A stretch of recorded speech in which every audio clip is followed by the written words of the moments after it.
प्यारे बच्चों, आज हम संस्कृत में शब्द रूपाणी करेंगे। हम प्रतिदिन अनेक शब्दों का प्रयोग करते हैं, किंतु क्या आपने सोचा है एक ही शब्द वाक्य में अलग अलग रूप में क्यों आता है? जैसे राम, राम है, रामम, रामेण, रामाय, रामात, रामस्य, राम है। ये सभी राम शब्द के रूप हैं, इन्हें शब्द रूप कहते हैं। संस्कृत में प्रत्येक शब्द विभक्ति और वचन के अनुसार बदलता है। विभक्ति 7 प्रकार, वचन 3 प्रकार। इस प्रकार एक शब्द के कुल 21 रूप बनते हैं। इस पाठ में हम सीखेंगे विभक्ति क्या है, वचन क्या है और शब्द रूप कैसे बनते हैं। अकारांत पुल्लिंग राम और अकारांत स्त्रीलिंग लता तथा अकारांत नपुंसकलिंग फल के शब्द रूप भी देखेंगे। विभक्ति और वचन परिचय। विभक्ति का अर्थ वाक्य में शब्द का अन्य शब्दों के साथ संबंध दर्शाने वाले रूप को विभक्ति कहते हैं। संस्कृत में 7 विभक्तियां हैं। प्रथम कर्ता, द्वितीया कर्म, तृतीया कर्ण, चतुर्थी संप्रदान, पंचमी अपादान, षष्ठी संबंध, सप्तमी अधिकरण। ये हमारी 7 विभक्तियां हैं। अब है वचन का अर्थ। संख्या 1, 2, अनेक को वचन कहते हैं। संस्कृत में 3 वचन होते हैं। एक वचन एक वस्तु या एक व्यक्ति के लिए, द्विवचन 2 वस्तु व्यक्तियों के लिए, बहुवचन 3 या अधिक के लिए। उदाहरण राम है, रामौ, रामा। राम है एक राम, रामौ 2 राम, रामा अनेक राम। हिंदी में केवल एक वचन और बहुवचन होते हैं, संस्कृत में 3। लिंग संस्कृत में 3 लिंग होते हैं, पुल्लिंग, स्त्रीलिंग और नपुंसकलिंग। अब आए राम शब्द के रूप। अकारांत पुल्लिंग अर्थात जिसके अंत में ए हो। विभक्ति प्रथमा, एक वचन, द्विवचन, बहुवचन। अब जो शब्द रूप हैं बेटा हमारे, वो विभक्ति और वचन के अनुसार बदलते रहेंगे। जैसे राम है, रामौ, रामा, रामम, रामौ, रामाण, रामेण, रामाभ्याम, रामई, रामाय, रामाभ्याम, रामेभ्य, रामात, रामाभ्याम, रामेभ्य, रामस्य, रामयो, रामाणाम, रामे, रामयो, रामेशु। ये थे बेटा हमारे राम के शब्द रूप अकारांत में। अब वाक्य प्रयोग देखिए आप। राम पठती, राम पढ़ता है। प्रथमा कर्ता, रामम पश्य, राम को देखो। द्वितीया कर्म, रामेण सह गच्छ, राम के साथ जाओ। तृतीया साथ, रामस्य गृहम सुंदरम, राम का घर सुंदर है। षष्ठी संबंध। इसी प्रकार बेटा इसमें देव, बालक, नर, वृक्ष आदि शब्दों के रूप भी बनते हैं। लता। अब आए बेटा आकारांत स्त्रीलिंग, जिसमें जिसके अंत में आ हो। इसमें भी हमारे विभक्ति और वचन के अनुसार हमारे जो शब्द रूप हैं बेटा वो अलग अलग बदलते रहते हैं। जैसे यहाँ लता शब्द के रूप है, जो एक वचन लता, द्विवचन लते और बहुवचन लता। इसी तरह हमारी विभक्ति है जिसमें हमारे ये शब्द रूप चलेंगे। लताम लते लता, लतया लताभ्याम लताभि, लतायै लताभ्याम लताभ्य। ये हमारी चतुर्थी विभक्ति है। अब पंचमी आई, लताया लताभ्याम लताभ्य। षष्ठी है लताया लतयो लतानाम। सप्तमी में लतायाम लतयो लतासु। अब इसका वाक्य प्रयोग देखिए। लता विकसती, बेल खिलती है। यहाँ क्या है? प्रथमा कर्ता। लताम सिंच, बेल को सींचो। द्वितीय कर्म, लताया पुष्पम सुंदरम, बेल का फूल सुंदर है। यहाँ हमारी षष्ठी विभक्ति। यहाँ इसी प्रकार बेटा अकारांत में कौन से शब्द रूप चलेंगे? माला, बाला, सीता, गंगा, रमा के शब्द रूप बनते हैं। अकारांत स्त्रीलिंग में प्रथम एक वचन में विसर्ग नहीं आता है, जैसे लता, न कि लताहा।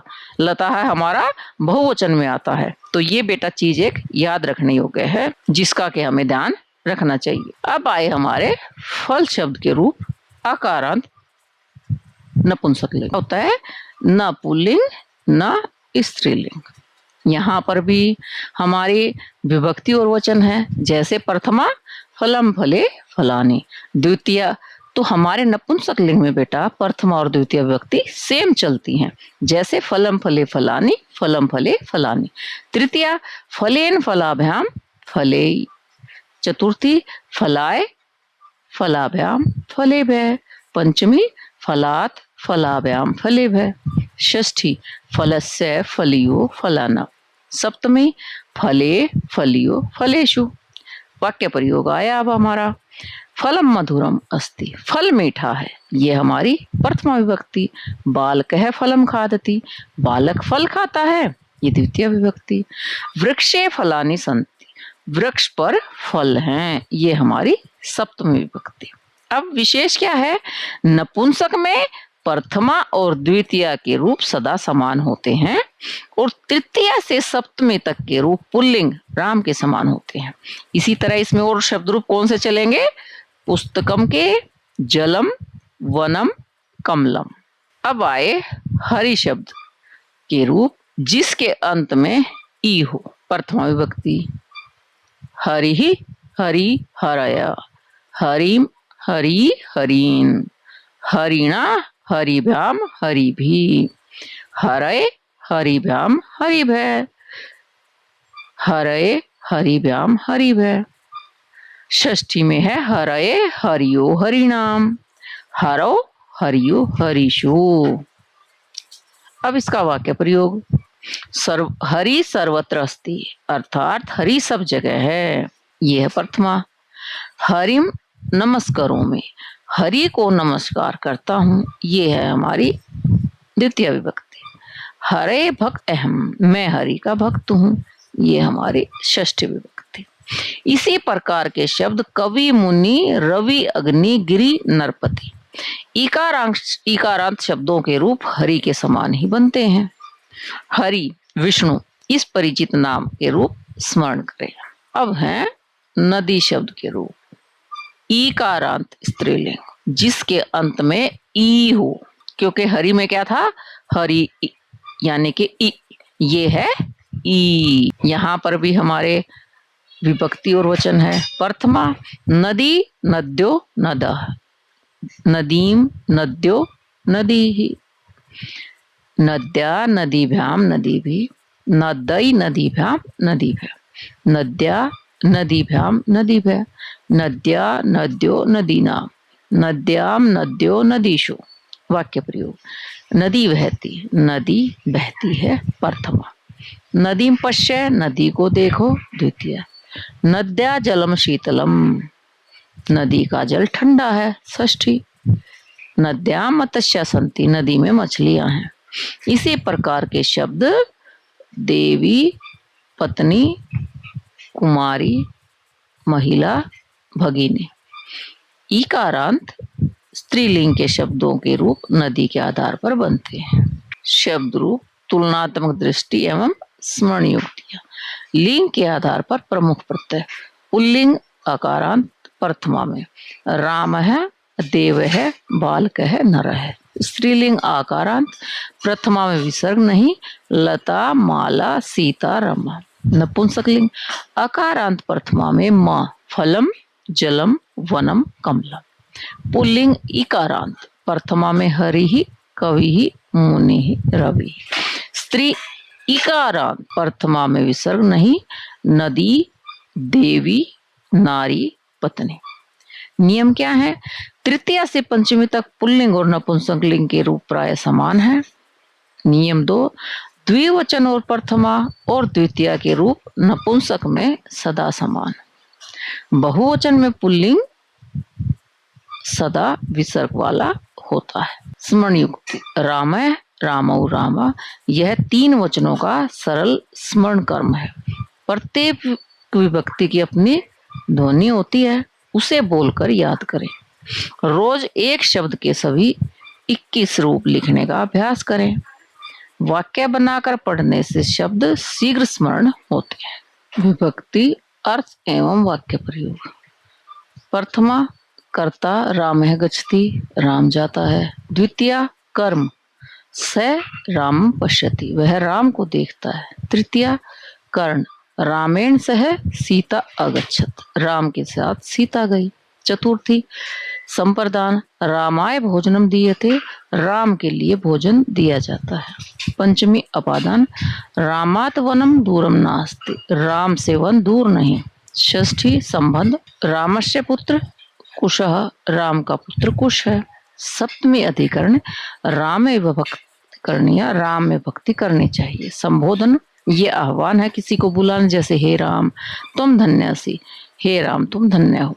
संबोधन को कभी कभी अष्टमी विभक्ति भी कहते हैं। संस्कृत तुलना हिंदी में का की के संस्कृत में षष्ठी विभक्ति, हिंदी में मैं पर और संस्कृत में सप्तमी विभक्ति। हिंदी में से संस्कृत में तृतीया या पंचमी, हिंदी में को संस्कृत में द्वितीया चतुर्थी। हिंदी के परसर्ग और संस्कृत की विभक्ति एक ही कार्य करती हैं।